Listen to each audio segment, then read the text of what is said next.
Assalomu alaykum azizlar. O'sha ko'p ijtimoiy tarmoqlarda bizga sahifalarimizga izohlar yozishgan edi. Sho'rchi qishloq haqida gapirgan edim. Hozir yo'lim tushib, shu yerga yana bir kirib, bir esdalik qilib ketdim. Moybuloqdagi Sho'rchi qishloq hisoblanadi. Bu mana yaqinda olib kelaverib o'sha videoda ham aytib o'tgan edim. Qishloqda o'zi hashar yo'li bilan bir masjid bitkazishdi. Bir e'tibor bersalaring, bu toshlarni hammasini qo'l mehnati bilan toshib kelib, birma-bir hammani qo'li tegsin deb mana shu toshni o'zidan qilishgan. Hammasini shu qishloq aholisini o'zi qo'lma-qo'l toshlarni toshib kelib, bu bet Bahovuddin Naqshbandiy rahmatullohi alayh hazratimizni zikr qilgan joylari bo'lgani uchun shu yerda qishloq aholisi o'sha ixlos muhabbatlari sabab shatga bir masjid qad rostlashdi. Xo'p, bu yerda e'tibor bersalar, bu yerda bir ajoyib joyda aytib o'tishdi menga. O'sha pastda g'ishtlar bilan o'rab qo'yilgan joy bor deyishdi, u yumaloq bo'lib turibdi. O'sha yerda asosan zikr halqalari shu yerda bo'lgan deb shu qishloq ichida oqsoqollar ichida shunaqangi bir rivoyatlar bor ekan. Bu masjid ichini ham bir ko'raylikmi? Bismillah.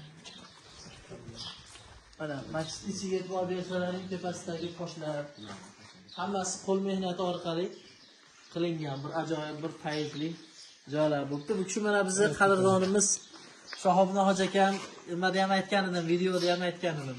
Shu masjid ishlariga bosh bo'lgan insonlardan bittasi shu kishi. Xudo o'zi ziyoda qilsin, hoji aka juda ham bir chiroyli bo'lib, Hazrat Omramiz bilan kelganimizda ham bir kirgan edik. Tamom bitta, yangi bitta. Xudo xolasa ishlari bor. Ziyoratga joylar ber. Prezident bog'imizdan aytyapti. Ziyoratga shekillar, ziyoratgohlar ko'paydi. Xudo xolasa bog'roqlar qilamiz atroflarimiz. Hozir tashqaridagi ayollar uchun nima qilinmayapti ekan-a? Ha, ayollar, erkaklar uchun ikkita joy qilamiz-da. Ha. Bizdan erkaklar o'tiradigan, ayollar o'tiradigan joy, ziyoratga kelganlar o'tiradi. Jamoatlar ketadi-da, ba'zi tepalardan arzon qozib bir daraxtlar ekib, bir Xudo xolasa bir chiroyli qilamiz. Hammasini shu odamlar o'zi qo'lida toshab kelib tashiganmi? Ha, o'zi qo'li bilan qilib, mana shu toshlarni toshib, mana namozlarga otib kelib, hashar yo'lida bo'lgan ishda.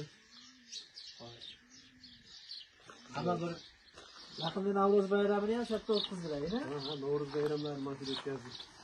Asosan Hayit bayrami, nima edi, Open Bujitda yutdi, prezident bog'imizning o'zlari mana Open Bujit o'yinchiga onda yutdik, afzal bo'lishini o'ziga, yo'llariga. O'sha uchun mana hammasini, butun xalqimiz, sho'r xalq, butun hamma chiqib, bola, chaqa, hamma chiqib, mana bir ishlar qozon, halim, ishlar qozon oshlarni damlab, el haqiga, prezidentimiz haqiga, butun hamma anu haqiga duolar qilishib, mana shu yerda inshaalloh. Mashallah.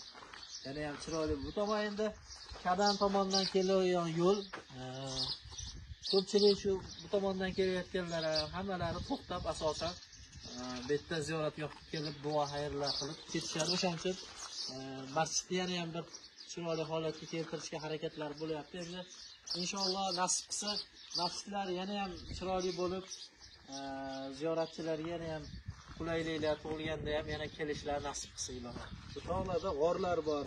Ha, tepada oralikda g'orlari bor. Tosh mana shu tomondan toshib kelgan. O'sha g'ordan olib kelib toshlar. Mana shu yerga.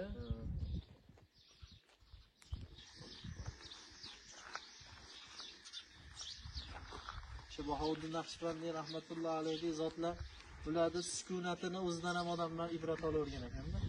Bir eshitgan edim. Bahovuddin Naqshbandiy rahmatullohi alayhi va oldilariga bir necha mehmonlar kelib, Hazrat bir nasihat qilsangiz, nasihatingizni eshitgani keldi desa, Hazrat jim sukut saqlab turavergan ekanlar. Shunda haligi odamlar sizdan bir nasihat eshitgani keldi deyapmiz. Birorta narsalarni aytmaysizmi?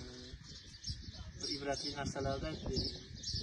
Deganda Bahovuddin Naqshbandiy rahmatullohi alayhi aytgan ekanlar-ki, bizni sukunatimizdan ibrat olmagan so'zimizdan qanday ibrat olsin? U zotlarni o'zi sukunatini o'zi gapirmay turganini o'zida odamlarni qalbidagi hamma gaplarga javob bo'lib qolavergan, qalblariga davo bo'lavergan. O'sha o'tgan ulug'larimiz o'zi rahmat va mag'firatiga olsin. Bu sho'rqishloqida ko'pchilik so'radi, qayerda u biz ham bor edik. Xudoy taolo bu bo'lgan obodonlashtirish ishlarini yana ham ziyoda qilsin.